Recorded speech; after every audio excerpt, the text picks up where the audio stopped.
예, 금요일 묵상의 시간입니다. 하나님의 말씀으로 무장되지 않은 성도는 사탄의 장난감이 되기 쉽다.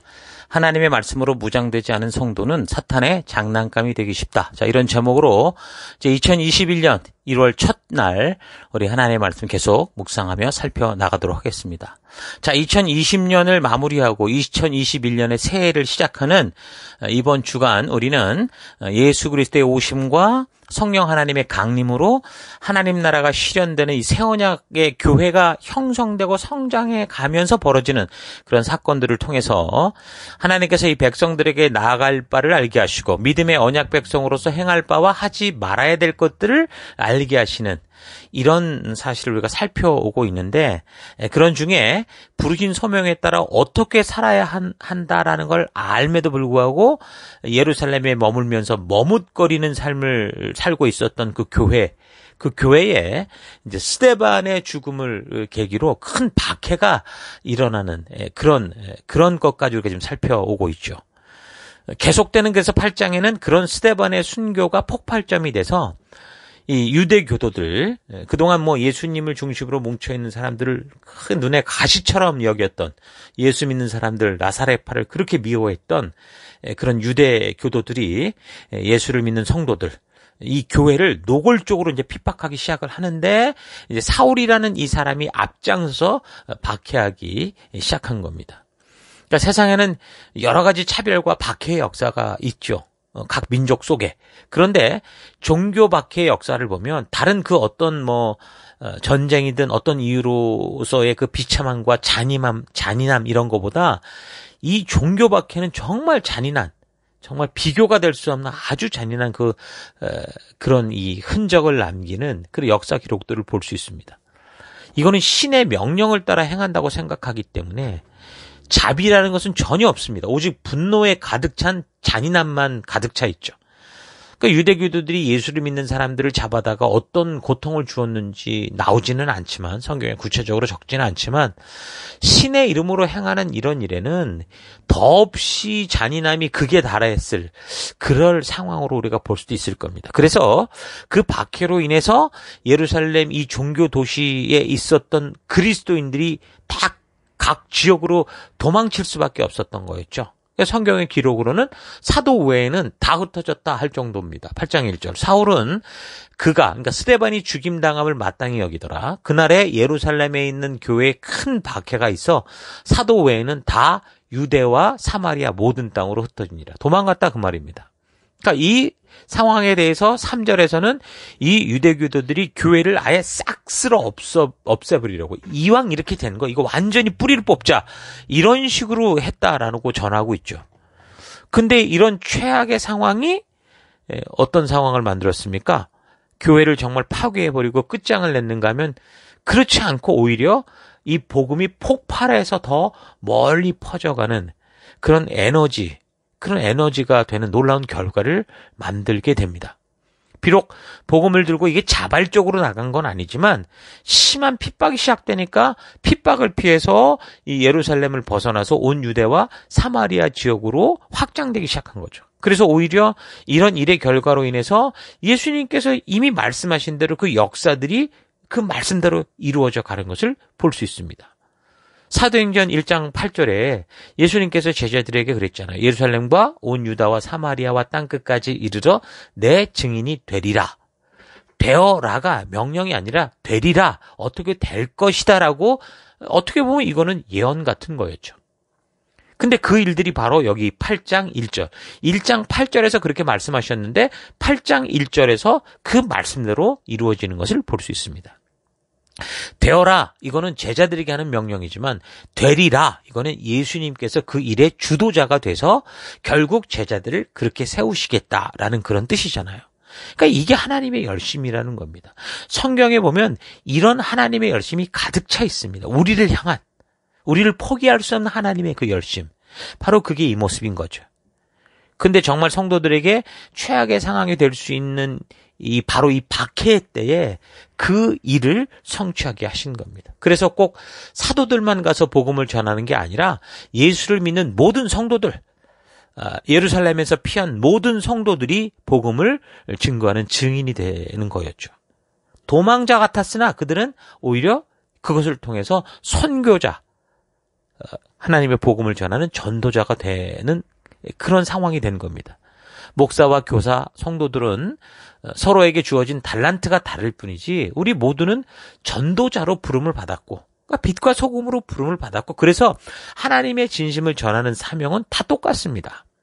그래서 목사는 강단을 통해 부지런히 그 하나님이 일하여 오신 역사를 연구하고 성경을 연구해서 처음부터 끝까지 빠지지 말고 차분하고 정확하게 하나님의 진심을 가르치는 일에 집중해야 되고, 그래서 교회는 그렇게 말씀을 듣고 먹고 되새길 수 있는 그런 구조를 만들어서 교회당으로 모이는 모든 성도들이 모두 이 하나님의 진심을 만나는 그 거듭나는 길로 그렇게 인도해 가야 되는 거고요. 교회당 안에 있는 성도와 리더들은 그렇게 배우고 익힌 말씀들을 각자 주어진 교회, 그러니까 바로 셀이죠. 각자 이 영적인 가정 안에서 예수님의 생명을 주고 산 이 백성들, 하나님이 보내주신 이 생명들에게 먹이고 그 마음에 기록하도록 돕고, 그래서 그 생명들이 자라서 또다시 하나님의 진심을 전하고 외치는 전도자요. 그 또 하나님의 마음을 품은 영적인 아버지처럼 설 수 있게 하는 일에 함께 힘을 모으고 우리가 집중해야 되는 겁니다. 이런 사실은 계속되는 빌립의 이 전도 기록을 통해서도 확인할 수 있는데, 여기서 빌립은 예수님의 제자 빌립이 아니라 7명의 동역자로 뽑힌 집사 빌립입니다. 그러니까 실제로 7명의 동역자를 뽑은 이유가 그냥 단지 이 교회의 일을 시키기 위함, 목사나 이 사도들이 자기들은 기도하고 전도하는 데 집중하려고 대신 일꾼을 뽑은 그런 게 아니다라는 사실을 알 수 있죠. 성경은 이 7명의 사람들이 뽑힌 이야기, 그 뽑는 이야기와 이들이 전도한 이야기는 있어도요, 이들이 뭐 사도를 대신해서 교회를 이렇게 운영했더라, 뭐 이렇게 교회를 세웠더라, 뭐 그런 교회 행정을 한 그런 이야기는 나오질 않습니다. 그런 면에서 볼 때 우리는 교회의 일꾼이다라는 이 말도 좀 잘 이해해야 되죠. 리더나 집사와 같은 직분이 해야 되는 사명은 목사가 어떤 말씀에 집중하고 무슨 전도에 기도에 집중하도록, 우리를 위해 그냥 밤새 그냥 철야하면서 우리를 위해 간구하고 그러도록 하는, 그래서 우리가 이 교회의 일들을 맡겠다, 그런 게 아니라, 그런 종교적인 일이 아니라 우리 모두가 생명을 세우는 이 복음 전파, 전도라는 이 사명에 집중하는 그런 자리로 부름을 받았다라는 것을 잊지 말아야 됩니다. 여기서 다시 한번 전도라는 개념을 정리하면, 교회로 이제 사람을 모시고 오는 것, 교회 당으로 데리고 오는 것은 인도라고 하고, 전도는 인도해온 사람들에게 하나님의 말씀을 심어주는 것을 말하는 겁니다. 그래서 전도의 사명에 있는 성도들은 그저 교회에 와서 교제를 나누는 것으로만 만족해서는 안 되고, 교회에서 무슨 일을 하고 무슨 뭐 그런 거를 한 것에만 만족하는 게 아니라, 그런 기회를 통해 어떻게 해서든 이 사도행전의 전도자들이 전했던 예수 그리스도의 소식, 하나님의 진심을 전하고 회개케 하고 그 세례를 줘서 또 이 사람들이 어떻게 하는 거예요? 하나님의 부름받은 하나님의 자녀로 서서 전도자가 되게 하는 그 사명을 감당해야 되는 겁니다. 그러기 위해서 가장 중요한 것은 교회의 문화에 익숙해지는 것보다 스데반처럼 하나님의 말씀을 창세기부터 계시록까지 제대로 파악하고 전할 수 있도록 그렇게 준비해야 되는 거죠. 전도자는 교회의 문화를 전달하는 게 아니라, 교회라는 어떤 모임 장소, 교회당이라는 모임 장소를 제공하는 게 아니라, 성경에 있는 하나님의 그 애타는 마음, 예수 그리스도를 이 땅에 보내셔야 했던 그 아버지의 마음, 그래서 이 시대, 이 나라, 이 온 열방들이 결국에는 심판의 자리로 가게 되는 이 사실을 전해야 되는 겁니다. 성도들의 마음에 하나님의 진심으로 기록이 되어 있지 않으면 결국 그런 성도들은 교회에서도 세상의 욕심을 따라 살아가는, 아나니아와 삽비라 부부 같은 그런 식으로 살게 되거나 결국은 세상으로 되돌아가는 경우가 태반이죠. 교회 안에 있으면서도 그리스도의 복음, 하나님의 말씀으로 무장되지 않은 성도는 결국 그래서 사탄의 장난감이 되기 쉽습니다. 하나님이 부른 이유가 있는데 그런 부르신 이유에는 전혀 관심도 없고 자기의 뜻을 이루고 싶어서 교회에 있다라고 생각해 보십시오. 당연히 충돌이 날 수밖에 없죠. 그럼 당연히 사탄이 그런 사람을 가지고 장난을 치거나, 또는 그런 사람들이 결국 견디다 못해 교회를 나가게 되면 교회를 다 분열시키고 파괴하고 그리고 그냥 세상으로 돌아가는 그런 일들이 생길 수 있다라는 겁니다. 그래서 이 성도들의 마음속에 하나님의 이 진심을 기록하는 건 정말 중요한 거죠. 요즘 컴퓨터의 하드웨어 성능들은 정말 대단하죠. 그런데 그 안에 이 오퍼레이팅 시스템이 제대로 깔리지 않으면 아무리 좋은 속도를 얼마나 빨리 한다고 해도 무용지물이 됩니다. 이 오퍼레이팅 시스템이 또 깔렸다고 해도 어떤 게 바이러스를 잡아내고 방어하는 그런 능력이 없으면 또 무용지물이 되죠. 윈도우 컴퓨터든 안드로이드 기기든 애플 컴퓨터든 각 기기에 적절한 오퍼레이팅 시스템 파일이 세팅되어야 비로소 이제 활용이 가능하고, 그런 이 오퍼레이팅 시스템이 있어도 이 거짓되게 들어오는 바이러스를 막아낼 수 있는 그런 능력이 있을 때 온전하게 사용할 수 있는 겁니다. 그러니까 아무리 뛰어난 성능의 하드웨어를 갖춘 컴퓨터라고 해도, 그래서 적절한 이 오퍼레이팅 시스템, 소프트웨어가 깔리지 않으면 깡통에 불과한 거고, 아무리 잘 깔아놨다고 해도 바이러스의 침투를 막지 못하면 결국은 또 깡통이 되고 마는 겁니다. 성도도 마찬가지라는 거죠. 사람을 교회에 인도해 놨다고 해서 된 게 아니라 인도해 온 사람들의 마음에 하나님의 진심이 담긴 이 성경 66권을 하나님의 이 일의 시작, 그 자초지정 처음부터 끝까지 온전하게 이거를 셋업해야 됩니다. 알게 해야 됩니다. 자초지정을 얘기해서 이 진리의 성령으로 말미암아 하나님의 진심을 나는 거듭난 그 자리로 이끌어야 되는 겁니다. 이게 새 언약 백성을 향한 하나님의 뜻이었습니다. 예레미야 31장 31절 여호와의 말씀이니라. 보라, 날이 이르니 내가 이스라엘 집과 유다 집에 새 언약을 맺으리라. 이 언약은 내가 그들의 조상들의 손을 잡고 애굽 땅에서 인도하여 내던 날에 맺은 것과 같지 아니할 것은 내가 그들의 남편이 되었어도 그들이 내 언약을 깨뜨렸음이라. 여호와의 말씀이니라. 33절 그러나 그날 후에 내가 이스라엘 집과 맺을 언약은 이러하니 곧 내가 나의 법을 그들의 속에 두며 그들의 마음에 기록하여 나는 그들의 하나님이 되고 그들은 내 백성이 될 것이다. 여호와의 말씀이다. 그러니까 하나님이 꿈꾸신 새 언약은 그 시내산에서 주신 그 하나님의 진심을 돌에 새겨서 주는 게 아니라 이제 그 백성들의 마음판에 기록하시겠다라는 것이었죠. 그래서 교회와 목사, 리더들은 하나님이 맡기신 이 새 언약 백성들의 마음 속에 이 하나님의 진심을 기록해가는 자가 되어야 됩니다. 창세기부터 계시록까지 보여주신 하나님의 그 마음을 기록해야 되는 거죠. 여기 예레미야 31장 33절에 하나님이 이것을 하겠다라고 했다고 해서 우리의 의지와 상관없이 그냥 기계적으로 뭘 찍어내듯이 그렇게 하는 게 아니거든요. 결국 하나님은 이 일을 하시려면 이 하나님의 진심을 아는 그 믿음의 사람이 필요하고, 믿음의 사람들은 이 하나님의 뜻이 무엇인지를 바르게 알아서 이 진심을 바르게 전하고 하나님의 법도와 규례와 명령을 바르게 가르쳐야만, 가르치는 정도가 아니라 그 가르침으로 그 가치관이 변할 수 있도록 도와야만 되는, 그게 바로 하나님이 이 새 언약 백성들 가운데 그들의 가슴 속에, 그들의 마음 속에 하나님의 이 진심을 기록하겠다라는 그 거듭남의 의미라는 거죠. 근데 이제 많은 교역자들과 성도들이 이거를 이제 어려워하고 두려워해서 자꾸 이 사명을 잊어버리려고 하고, 그 다른 거, 쉬운 거, 편안한 거, 비슷한 거, 그러니까 진리에 물 타는 것들을 찾으려고 하는 거죠.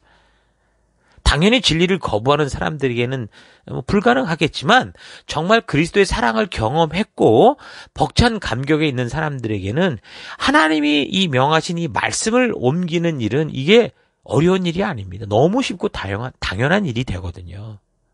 내가 가진 수준으로 그리스도의 사랑을 체험하고 그냥 내 수준으로 다가오는 사람들을 판단하지 말아야 되는 겁니다.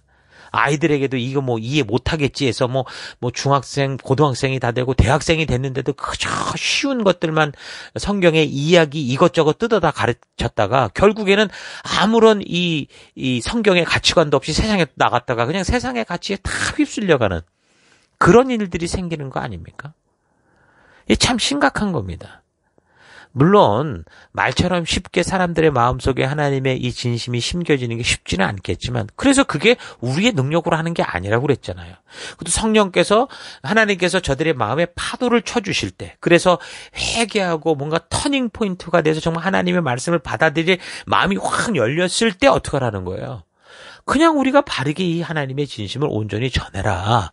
그러면 그 전하는 과정을 통해서 진리의 성령 하나님께서 간섭해 주셔서 결국에는 하나님이 하시는 일이고 우리는 통로가 되는 일이거든요. 그래서 우리 교회와 목사, 성도, 리더 모든 사람들은 성경의 역사 이야기로부터 그래서 기독교의 그래서 핵심 교리까지 하나씩 우리가 심어가야 되는 겁니다. 그런데 그런 예수님의 피로 산 이 성도들을 보내주셨는데 교리도 심지 않고 성경도 안 가르치고 겨우 그냥 예수 믿으면 천당 간다 그래가지고서 그것만 가지고 믿음의 확신도 없이 그냥 헌금해라, 기도만 해라, 주일 성수해라, 봉사해라 그러면 복 받는다라고 하는 거는요. 이거는 오히려 지금 교회 안에서 미신을 가르치는 것과 다를 바가 없습니다. 아주 심각한 미신인 거죠. 왜요? 밖에 있으면은 구별이 되는데 안에 있으면은 이게 구별하기 힘든 그런 미신에 빠지거든요. 그러니까 이런 식으로 강단에서 가르치는 자들이 바로 양복 입은 무당이고 거짓 선지자나 다름이 없는 거죠. 하나님의 말씀을 성도들의 마음판에 새기지 않으면 아무리 말로는 잘하는 것 같아도 체험을 할 때는 마치 무슨 십자가라도 뭐 수십 개씩 짊어지고 갈 것처럼 얘기해도 시간이 흐를수록 결국 사탄의 장난에 휩쓸리게 돼서 나중에는 자다가 무슨 꿈을 하나 꾼 거 가지고도 뭐 인생이 어쩌니 저쩌니 휘청거리고 여기저기 그 미신을 믿는 사람들을 보십시오. 무슨 문지방 하나도 뭐 발로 밟지도 못하고 뭐 넘어가지도 못하고 얼마나 제약이 많습니까? 똑같이 그런 수준의 삶을 살아가는 경우가 생긴다라는 거예요. 삶에 아주 작은 시험이 하나 다가와도 늘 마음속에 그냥 큰 폭풍이 일어나서 마음에 진정한 평안과 자유가 없어요. 교회에 와서 기도를 하고 하나님의 말씀을 보고 있는데도 그게 전부 겉돌고 있으니까 진정한 평화가 없는 거죠. 말씀으로 이 확고한 진리를 확인하는 거듭남에 이르지 못하니까 말씀과 성경의 역사 가운데 하나님의 진심을 만나지 못하니까 자꾸 감정의 분위기에 느낌에 휘둘리게 되는 겁니다.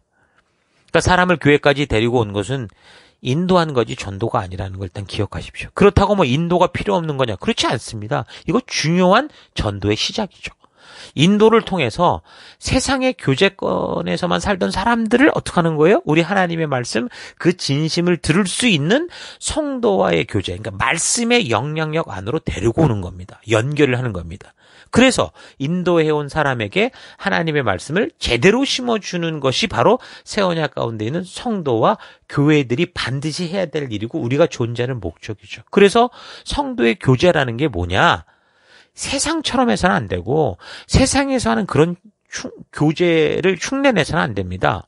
성도의 교제는 함께하는 이들로 하여금 결국 복음에 관심을 가지게 하고 하나님을 알고 싶어하는 그런 길로 인도하는 교제여야 되는 거죠.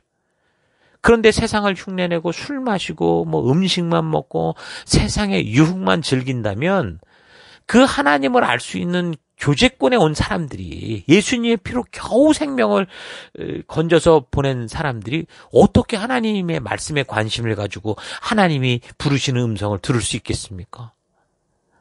성도의 그래서 교제는요, 하나님의 부르심으로 세상의 사람들을 불러들이는 거고, 그래서 성도의 삶을 저들이 하나님의 말씀에 귀를 열게 하는 그게 바로 교제의 목적이다라는 사실을 잊지 마시고, 정말 우리의 교제 속에 결국에는 하나님의 말씀에 가치가 심어지고 이 사람들이 하나님의 말씀 앞에 귀 기울이고 관심을 갖게 하는 그런 길로 나아가야 됩니다. 인도를 통해서 그래서 교제를 하면서 서로 사람과 사람들, 인격과 인격으로 신뢰를 쌓는 거죠. 요즘처럼 온라인 줌과 같은 서로 대면하면서 하나님의 말씀을 알아가는 그런 모임들, 온라인으로 하다 보니까 얼굴을 그대로 보고 하니까 이게 참 잘 관계가 형성되지 않은 사람들은 쑥스러우고 힘들어서 참여하지 않으려고 합니다. 그러니까 이거는 우리가 인도를 해놓고 교제를 제대로 안 한 거라고 볼 수 있죠. 바른 교제를 통해서 서로가 스스럼 없이 그런 자리로 나와서 그렇게 말씀을 듣고 읽고 배우면서 스스로 하나님에 대해 궁금해해야 그래야 하나님의 말씀이 더 깊이 그들의 마음속에 들어가고 그때 성령이 역사하실 수 있고 그래서 그런 사람들을 우리 성령 하나님께서 하나님의 자녀로 부르는 그런 일이 가능해지는 겁니다. 자, 그런 성도를 세우는 일이 목사나 리더들이 할 일이고 교회가 해야 될 일입니다. 오늘 2021년이 시작되는 이날부터 또 우리가 이 한 해 동안 달려갈 우리의 사명인 거죠.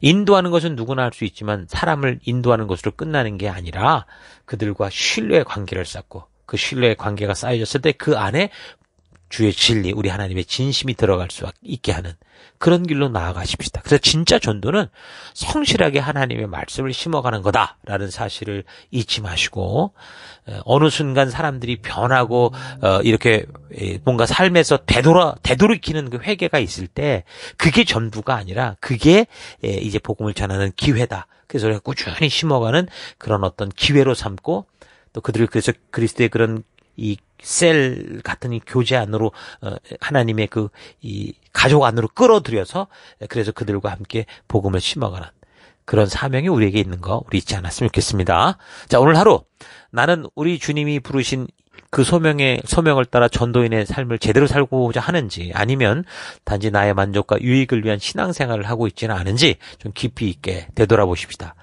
새해 첫날 우리가 방향을 바르게 잡아야 됩니다. 정말 성령 받기 원한다고 하는데 많은 사람들이 그것이 진정으로 하나님의 진심을 알고 그 뜻대로 온전히 헌신된 삶을 살기 위한 게 아니라 단지 자기의 감정적인 만족, 교회 안에서 자신을 드러내고자 하는 것들로 인한 것은 아닌가 좀 되돌아볼 수 있기를 바랍니다. 성령의 충만을 구한다면 진정으로 내가 하나님의 말씀대로 살 것을 결단하며 구해야 됩니다. 제자들처럼 바른 마음의 태도를 가지고 기도해야 되죠.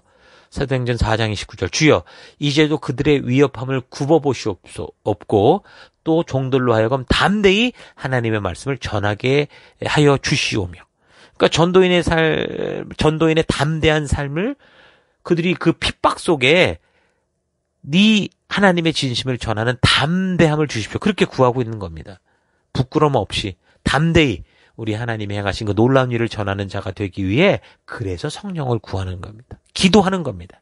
또한 우리의 순종을 통해 나타나는 결과들이 예수 이름의 권세, 그 진실을 통해 이루어질 수 있도록 우리가 기도해야 됩니다. 4장 30절 손을 내밀어 병을 낫게 하시옵고 표적과 기사가 거룩한 종 예수의 이름으로 이루어지게 하옵소서 하더라. 그러니까 듣는 이들이 회개하고 주 예수의 이름으로 세례 받기를 우리가 바라는 간절한 마음으로 기도하고 간구할 필요가 있습니다. 병든 자가 있습니까? 기도하십시오. 우리 주의 성령 하나님께서 어떤 그 결과를 통해 일하시든 우리가 할 일은 지금 여기 이 제자들이 정말 그 핍박 속에서도 담대히 고백하는 것처럼 이 하나님의 진실을 전하며 하나님의 이 진실이 전해진 이 말씀이 진실이라는 걸 알게 하기 위해서 우리가 기도할 때 하나님 그런 표적과 이적 이걸 주옵소서 그렇게 기도하잖아요. 우리도 그렇게 기도할 필요가 있습니다. 그리고 그렇게 순종해야죠. 그래서 그런 존재가 되기 위해서 단지 입으로 기도만 하는 삶이 아니라 무엇보다 먼저 하나님의 진심이 담긴 그 말씀을 자신의 가슴에 새긴 일을 해야 됩니다. 그리고 우리가 성경을 꾸준히 읽고 바르고 빠르게 성경 전체를 읽고 파악해서 스데반이 이 성경 전체를 통해 하나님의 진심을 바르게 전달하듯이 우리가 보내받은 우리의 쌀 속에서 그렇게 말씀으로 준비된 삶, 전하는 삶을 살아가야죠. 자, 하루하루 시간의 11조를 좀 드리면서 시간의 11조를 말합니다. 하루에 꼭 하나님과 함께하는 그런 시간을 1시간 이상 드리면서 그 시간을 통해 하나님과 깊은 관계 가운데 나아갈 수 있기를 바랍니다. 그렇게 준비되면 그래서 용기 있게 주의 사랑을 전하고 외치면 우리 주의 성령 하나님께서 놀라운 결과들을 보게 하실 것입니다. 우리가 순종할 때 순종의 결과가 나타날 것이고 그 결과로 말하면 메마르가 더욱더 순종하는 힘을 얻게 되는 영적인 선순환이 이루어지는 그런 일들이 우리 가운데 있게 될 겁니다. 자, 각자의 삶의 현장에서 그런 말씀으로 바르게 준비된 진정한 전도인의 삶을 살아가는 2021년 이 한 해가 될 수 있기를 주의 이름으로 축원합니다. 자, 오늘 하루도 힘내십시오. 잠시 기도하겠습니다. 하나님께서는 우리 주의 성령을 보내실 때 하나님의 그 사랑을 감격적으로 전할 수 있는 자들이 되도록 보내셨는데 오랫동안 교회 안에서 살아오며 나의 마음에는 그런 부름받은 전도의 사명과 의지가 전혀 없고 단지 하나님의 그 권능으로 덕을 보고 좀 더 오늘을 편리하게 살고자 하는 욕심으로 살아왔던 것을 회개합니다. 우리 주 예수님의 뜻을 따라 하나님의 진심을 전하는 삶, 하나님 진정으로 살기 원합니다. 주님, 세상의 위협에 굴하지 않고 두려워하지 않고 담대히 하나님의 말씀을 전하는 삶 살게 하여 주옵소서. 내가 처한 그곳에서 손을 내밀어 기도할 때 병이 나으며 표적과 기사가 거룩한 종 예수의 이름으로 이루어지는 역사 있게 하여 주옵소서. 2021년 한 해는 우리가 이런 믿음을 가지고 담대히 우리의 셀 속에서 전도의 그 현장 속에서 전하고 외치고 기도할 때 하나님 그런 놀라운 역사들이 더 풍성하게 나타나는, 그래서 이 순종을 통해 하나님이 이 교회를 더 건강하게 하시고 또 그런 많은 지체들을 통해 우리가 함께 또 동역하는 자들을 세워가는 그런 교회로 이끌어주시고 세워주실 줄 믿습니다. 그런 길로 우리를 이끌어주시고 인도하시고 함께 하실 여호와 하나님 감사드리고 예수님 이름으로 기도했습니다. 아멘.